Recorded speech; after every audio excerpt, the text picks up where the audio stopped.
are going to be reading the 5th chapter in our new Hour of the Olympics Magic Tree House. It's not really new. We're kind of about halfway through, actually.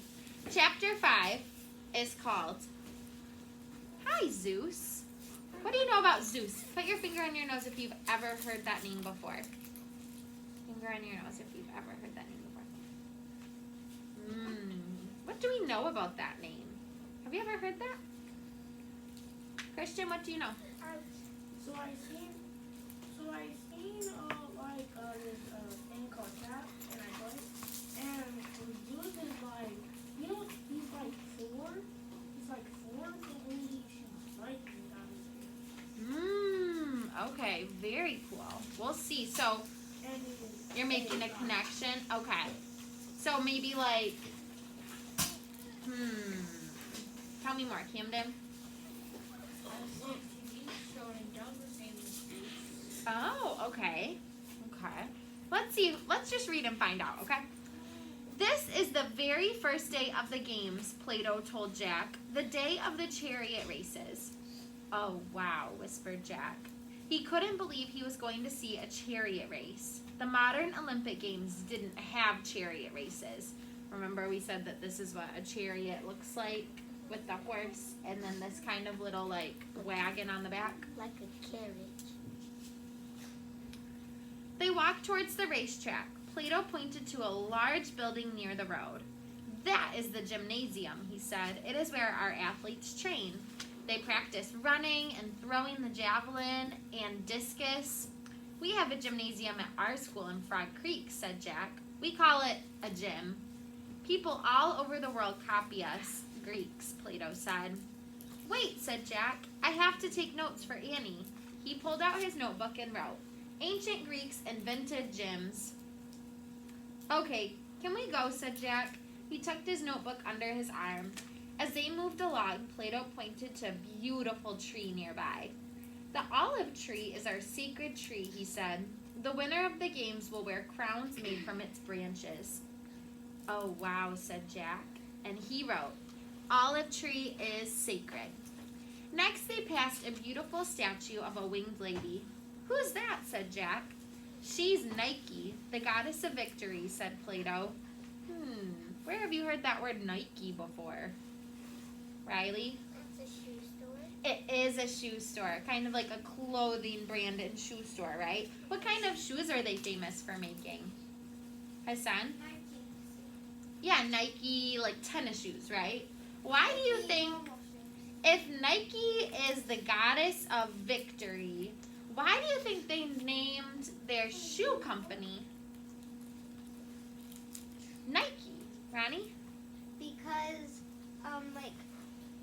their shoes are like the best. They're trying to tell you gotta come to this store. Good connection, yeah. Do you think there also maybe might be a connection between Nike and like athletes and like the Olympics, Ronnie? They're athlete shoes. Yeah, they're like athletic shoes, right? Yeah. So like when you wear them, it might remind you. What's Nike's like slogan? Does anybody remember? It says Nike, and then under it, Hassan. Christian? It could say like Nike, Air Max, Nike, Air Force. It could. Yeah, there's different kinds. Does anybody know what they're like? They say Nike just. Anybody know? Alyssa? Yeah, just do it. Just be a victor. Just do your best.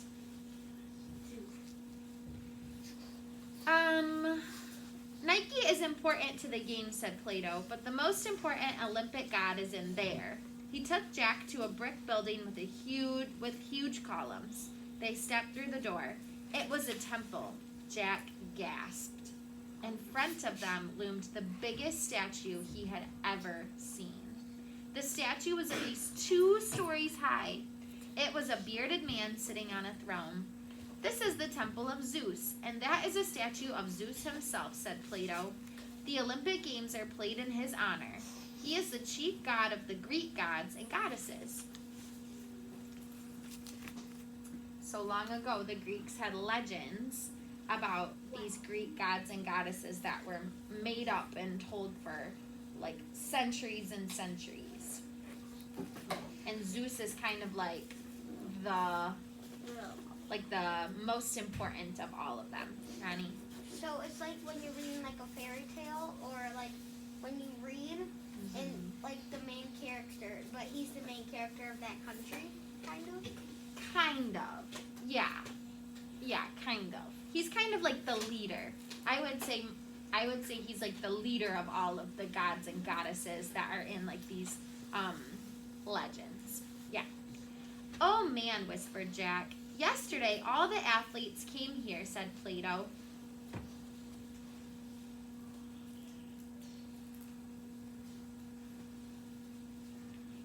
They swore to Zeus that they had trained for 10 months, and they promised to obey the rules of the game.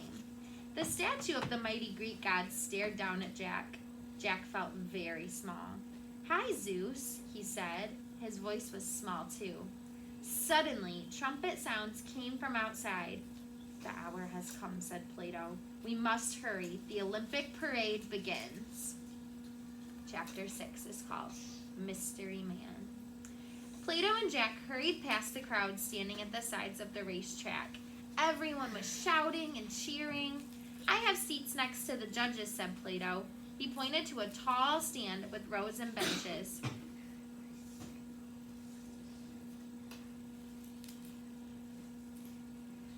Plato led Jack through the crowd and up the steps to their seats. Wow, thanks, said Jack. He had a great view. The Olympic parade had already started. Musicians playing pipes were at the front.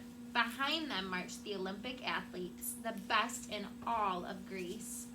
Jack sighed as he watched the parade going around the track. Annie would really love this, he thought. The athletes in front are the runners, said Plato. Foot races are the oldest event of the Olympics. Jack pulled out his notebook and wrote, Oldest event is foot races. Behind the runners are the boxers, said Plato. They are wearing special gloves and bronze helmets. Jack wrote, Boxers wear gloves and helmets.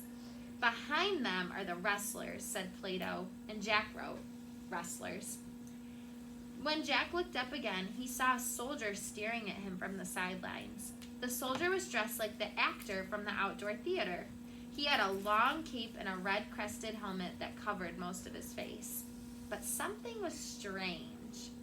This soldier was short, really short. Christian, do you have a comment?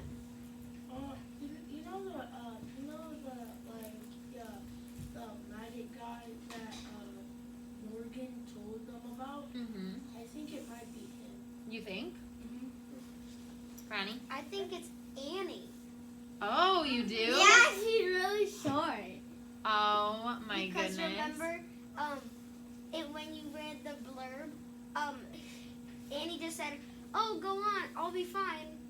He's like, Annie might be doing something. No way. I didn't even think about that. You agree, Mila? Yeah. Harley, you agree too? Oh, I have so many friends that agree. That's why you read the blurb. Oh, I'm so excited. That would be so funny. Here comes the discus and javelin throwers, said Plato, and then the men in armor. What do they do? Asked Jack. They race wearing full armor, said Plato. Jack smiled to himself. He knew Annie would think that was funny. He wrote in his notebook, some runners race in armor. Jack finished writing. He looked back at the short soldier. In a moment, the chariot races will begin, said Plato. Winning a chariot race is the greatest honor of the games. Jack just nodded. He was still studying the short soldier, who seemed to be looking back at him. Look at right here. That's Annie. Oh my goodness. That is so Annie. I was right. What, friends, what about Annie? What about just the character that we know of Annie makes us think that this could be her?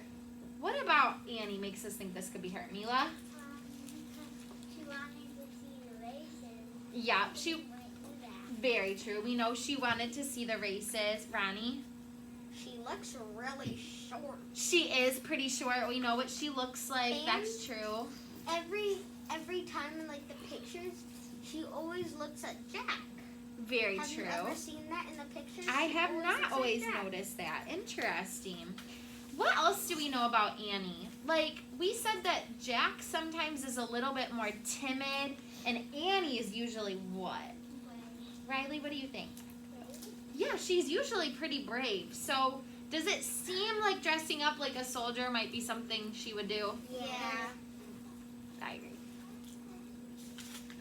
Suddenly, a small hand came out from the soldier's cave.